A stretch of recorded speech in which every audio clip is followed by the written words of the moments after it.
Understandable. Kasi hindi mo naman yan kukunin sa sariling budget. Diba? It has to be a foreign-funded project.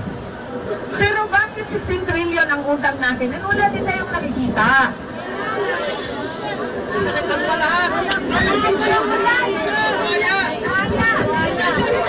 Nasaan ang inutang? Kasi dapat pag nagutang ka, may nakikita ka. Alam nyo, nagkalat na naman ang kasinungalingan. Lahat ng sinasabi mo, tumuturo sa ama mo. Ito, recorded to.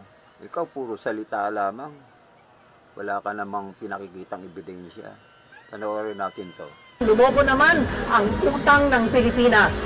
Umalo ang utang ng bansa sa 12.79 trillion pesos noong Hunyo sa pagtatapos ng Administrasyong Duterte. Tapos pupunta ka lang dyan para sirain ang kasalukuyang gobyerno. Ang laking gastos nito. Biro mo, pupunta ka sa ibang bansa.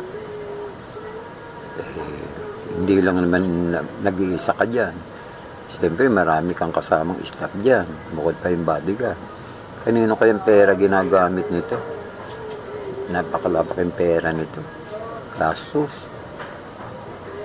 Palipat-lipat na ibang bansa. Naku, ano kaya pera kaya ng bayan to o sariling pera niya? Ngayon nga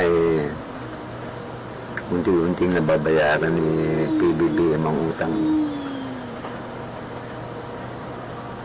Kasi nangalingan talaga. Hindi pa sila kakahalatang puro paninira lang ginagawa nito.